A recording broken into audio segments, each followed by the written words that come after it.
அன்பர்களே, எல்லாருக்கும் என்னுடைய முதற்கண் வணக்கத்தை தெரிவிச்சுக்கிறேன். போன காணொளியில் ஆணவ மலம் அதை பற்றி ராமலிங்க பெருமான் எத்தனை பாடலில் பாடி அதை விளக்குகிறார் அப்படிங்கிறத நான் சொன்னேன். ஆணவம் அது என்னென்னலாம் பண்ணுது அப்படின்னு சொன்னேன். பெருமான் சொன்னதை அப்படியே சொன்னேன். இப்போ என்னன்னா, மற்ற ஞானிகள் என்ன ஆணவ மலத்தை பற்றி சொல்கிறாங்கங்கிறதையும் விளக்கமாக சொன்னோம்னா, நீங்கள் இந்த ஆணவங்கிற அழுக்கு, அதாவது இருள்னு சொல்லுவாங்க, அதை பற்றி முழுமையாக தெரிஞ்சுக்கிட்டு ராமலிங்க சுவாமி பாடுற பாட்டு இருக்குது பாருங்கள், 6 திருமுறையிலையும் அதுள்ள இருள்னு வந்தாலும் சரி, இரவுன்னு வந்தாலும் சரி, ஆணவம்னு வந்தாலும் சரி, அறியாமைன்னு வந்தாலும் சரி, எல்லாத்துக்கும் ஒரே பொருள் தான். அதை நீங்கள் தெரிஞ்சுக்கலாம். அப்போ அந்த இடத்துல படிக்கும்போது உங்களுக்கு ஓஹோ இதுதானா அப்படிங்கிற மாதிரி தெரிஞ்சுக்கலாம். அதுக்கு தான் நான் மறுபடியும் இதை விளக்குறேன். ஏன்னா எல்லா இடத்துலையும் வர்றது இது தானே. இப்போ உலகத்தில் கடவுள் இருக்கார், உயிர் இருக்குது, உயிரை பற்றி இருக்கிற அழுக்குகள் இருக்குது, இந்த 3 தான் இருக்குது. அதே மாதிரி நமக்கு என்ன இருக்குன்னா, உடல் இருக்குது, உயிர் இருக்குது, மனம் இருக்குது, அதுவும் 3 தான் இருக்குது. அதனால் இதை பற்றி நல்லா தெளிவாக தெரிஞ்சுக்கிட்டிங்கன்னா பாட்டு படிக்கும்போது உங்களுக்கு நல்லா விளங்குங்கிறது தான் மறுபடியும் இதோட தொடர்ச்சியாக ஆணவத்தை பற்றி சொல்ல போகிறேன். இப்போ உயிர்களாகிய நாம் அறிவு பொருள் இல்லையா, சித்து பொருள். அறிவு பொருளாகிய நம்மிடத்தில் அறியாமை இருக்குது. எவ்வாறுன்னா, ஒன்றா தொடர்ந்து வருகின்ற பிறப்பு இறப்புகளில் அகப்பட்டு துன்புற்று அதனால் வருந்துக்கிறோம் இல்லையா. இந்த எல்லா பிறப்பும் பிறந்து இழைத்தோம் என்பதையே பிறவி நமக்கு துன்பம் தருவது என்பதையோ நாமெல்லாம் உணராமல் இருக்கிறோம். பிறந்து இறந்து இது நமக்கு துன்பம் தருது என்பதை உணராது இருக்கிறோம் இல்லையா. நாம் செய்த வினை காரணமாக தான் பிறவியும் துன்பங்களும் வருது அப்படின்னு நம்ம உணர்வதில்லை. இந்த பிறவியிலிருந்து நம்ம எடுத்து காத்து இந்த பேரின்பத்துள்ள வைக்க வல்ல இறைவனுடைய திருவருளை நாம் அறியாமல் அதனை பற்றி சிறிதும் கவலை கொள்ளாமல் இருக்கிறோம் இல்லையா. அப்போ அறிவு பொருளாக இருந்தோம் நாம் இந்த பிறவி துன்பம், நாம் செய்கிற வினை, இறைவன் கொடுக்குற திருவருள் முதலியற்றெல்லாம் அறியாமல் இருக்கிறதுனால, இவற்றெல்லாம் அறியாமல் இருக்கிறதுக்கு என்ன காரணம் அப்படின்னு நம்ம தெரிஞ்சுக்க வேணாமா. அதை தான் நம்ம இப்போ பேசுகிறோம். இப்போ நமக்கு காண்கிற தன்மை உடைய கண் பொருளை காண முடியாதபடி இருள் அப்படிங்கிற ஒரு பொருள் அந்த கண்ணை மூடி மறைக்குது. இந்த கண் பொருள்களை அறியாத தன்மை எதனால் உண்டாகுதுன்னா இருளால் உண்டாகுது. அது மாதிரி கண்ணை மறைக்கிற புற இருள் போல உயிரோடு பொருந்தி அதனை மறைத்திருக்கிற அகவிருள் ஒன்று இருக்குது. அதுதான் ஆணவ மலம். நான் முன்ன சொன்னபடி பிறவி துன்பம், வினை, திருவருள் முதலிய எல்லாம் அறியத்தக்க பல பொருள்களுள்ள ஒன்றையும் அறியாதபடி, அறிய ஒட்டாதபடி செய்வது என்னன்னா இந்த ஆணவ மலங்கிற இருள் தான்.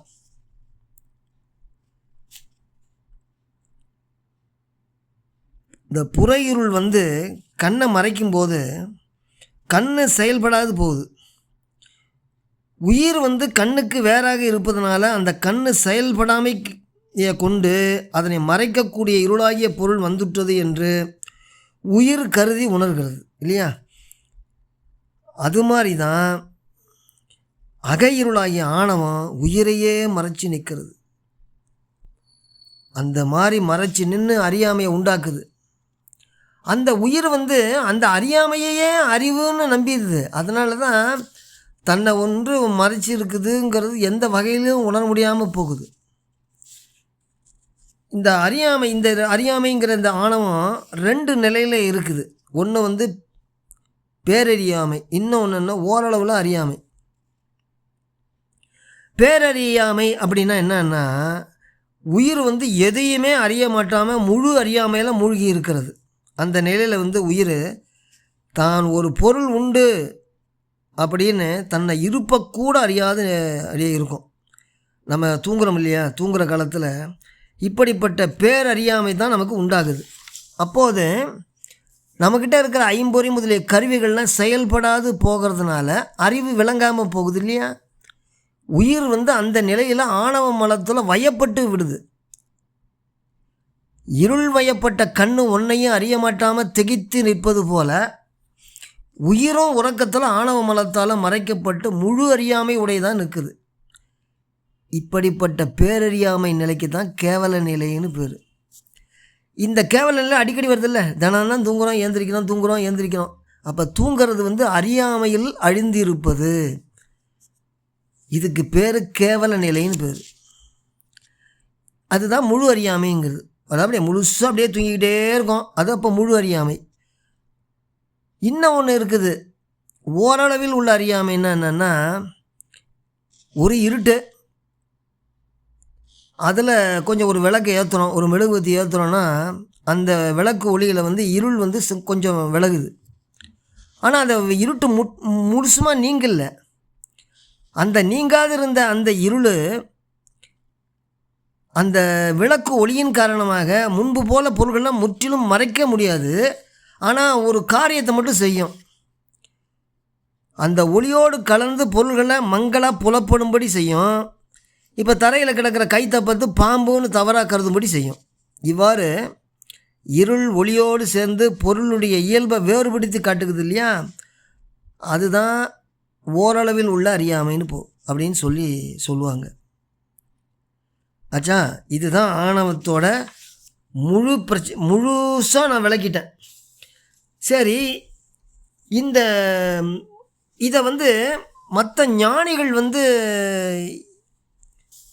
அதை பற்றி என்ன சொல்கிறாங்க அப்படின்னா, நம்ம அந்த இவர் இருக்கார் இல்லையா, அருள்நந்தி சிவனார். அருள்நந்தி சிவனார் மெய்கண்டாருடைய சிஷ்யர். அவர் ஒரு பாட்டில் என்ன சொல்கிறாரு, அதை ஆணவத்தை பற்றி என்னன்னு கேட்டால் அவர் சொல்கிறாரு, என்ன சொல்கிறாருன்னா, ஒன்றதாய் அநேக சக்தி உடையதாய் உடனாய் ஆதி அன்றதாய் ஆன்மாவின் அறிவடு தொழிலை அத்து நின்று போத்திருந்து வத்தை நிகழ்த்தி செம்பினில் களிம்பு ஏய்ந்து என்றும் அஞ்ஞானம் காட்டும் ஆணவம் இயைந்து நின்ற. யார் சொல்கிறா? அருள்நந்தி சிவனாருங்கிறவர் சொல்கிறாரு.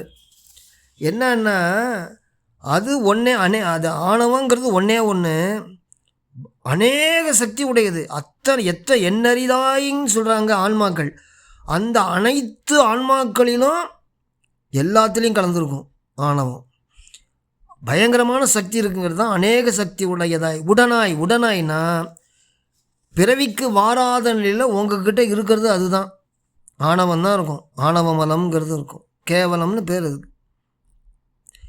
ஆணவத்தோடது இருக்கும். அதுதான் உடனாய். ஆதி அன்றதா, இது எப்போ தோன்றுச்சு அப்படின்னா அது தெரியாது. நெல்லுக்கு எப்போ உமி எப்போ வந்துச்சு, செம்பில் எப்படி களிம்பு சேர்ந்துச்சு அது தெரியாது.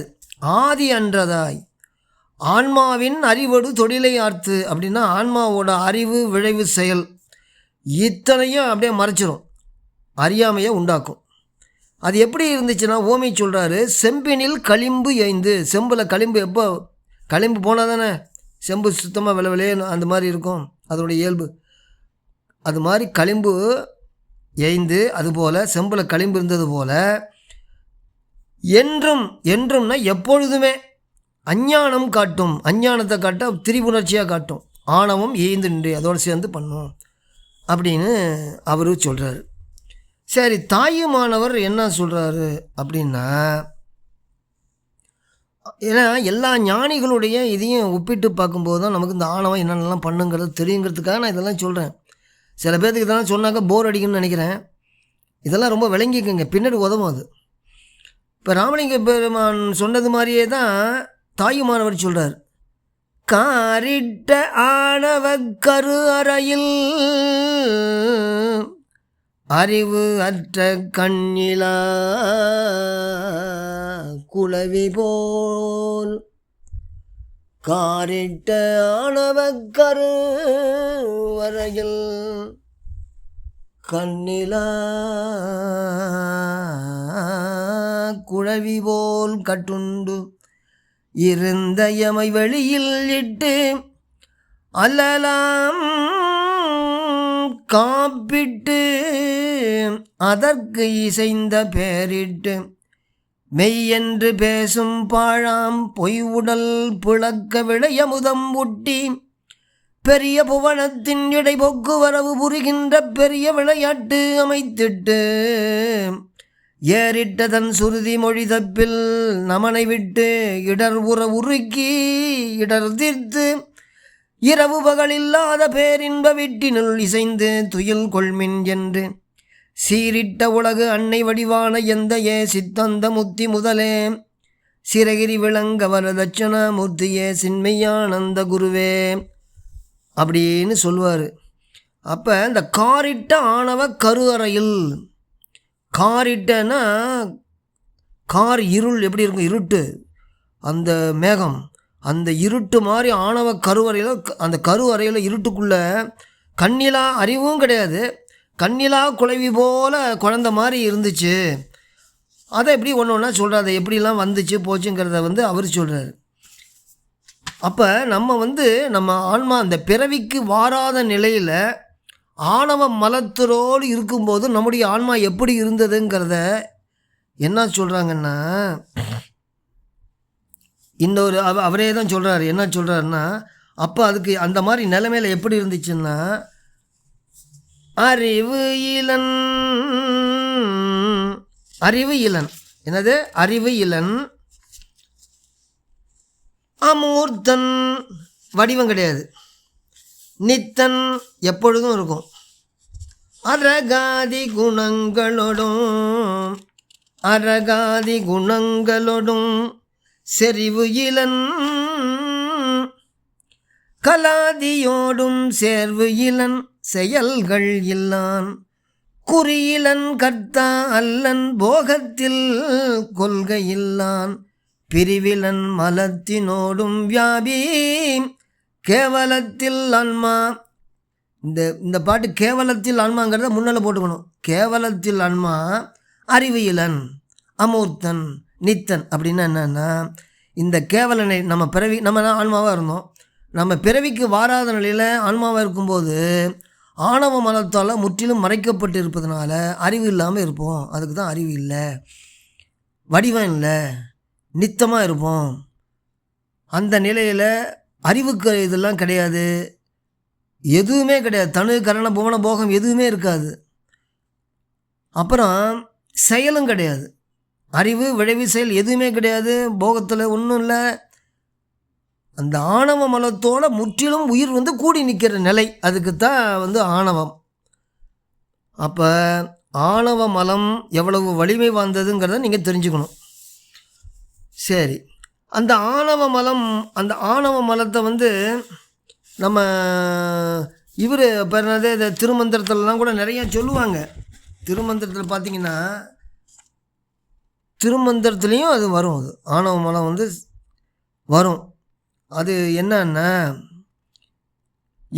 இன்னொன்று சிவப்பிரகாசங்கிறதுலேயும் வரும். என்னென்னா, ஏகமாய் தம் கால எல்லைகளில் மேலும் எண்ணறிய சக்தியதாய் இருள் ஒளிர இருண்ட மோகமாய் செம்பு உரு களிம்பு ஐந்து நித்தம் மூலமாயமாய அறிவு முழுதனையும் மறைக்கும் பாகமாம் வகை நின்று திரோதாயி சக்தி பண்ணுதலால் மலம் எனவும் பகர்வர் அது பறிந்து நாகம் மாமதி மதியம் பொதி சடையானடிகள் நணுகும் வகை கருணை மிக நயக்கும் தானே அப்படின்னு சொல்கிறாங்க. இந்த மாதிரி எல்லா இடங்களிலும் எல்லா நூல்களிலுமே ஆணவத்தை பற்றி நிறைய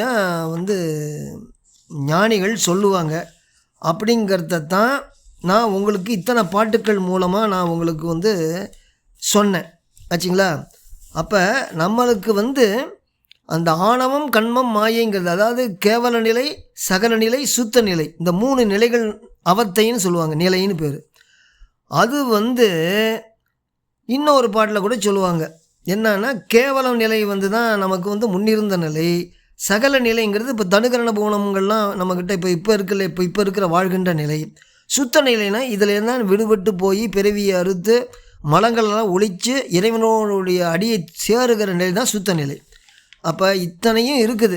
இதெல்லாம் நீங்கள் தெரிஞ்சுக்கணுங்கிறதுக்காக தான் நான் இவ்வளோ கஷ்டப்பட்டுக்கிட்டு எல்லா பாட்டுக்களையும் நான் சொன்னேன்.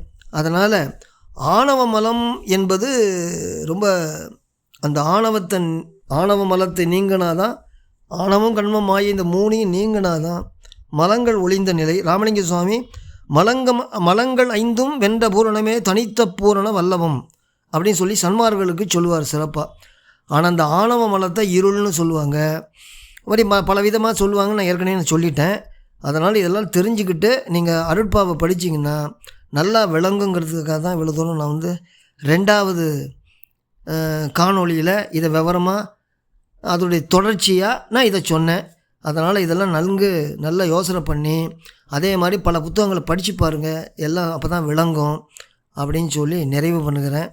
இதில் ஏதாவது குற்றங்கள் இருந்தது ஏதாவதுன்னா கேட்டிங்கன்னா நான் அதையும் சொல்லுவேன். ஏன்னா ஆணவ மலம்ங்கிறது அவ்வளவு மோசமானது. அந்த ஆணவ மலம் நீங்கிறதுக்காகத்தான் இறைவன் தன்னுடைய கருணையின் காரணமாக இந்த தனுகரண புவனத்தையே கொடுத்தான். ஆச்சுங்களா? அப்போ ஆணவ நிலை இருந்தது, ஆணவத்தை நீக்குவதற்காக மாயைங்கிற இந்த தனுகரண புவனத்தை கொடுத்தான். அதை வச்சு ஆட்டம் போட்டுக்கிட்டுருக்கோம். இப்போ சுத்தம்ங்கிற நிலைக்கு போகணும். அதை அடுத்த பகுதியில் நம்ம காணொலியில் பார்க்கலாம். இதை நீங்கள் தெரிஞ்சு வச்சுக்கோங்கிறத சொல்லி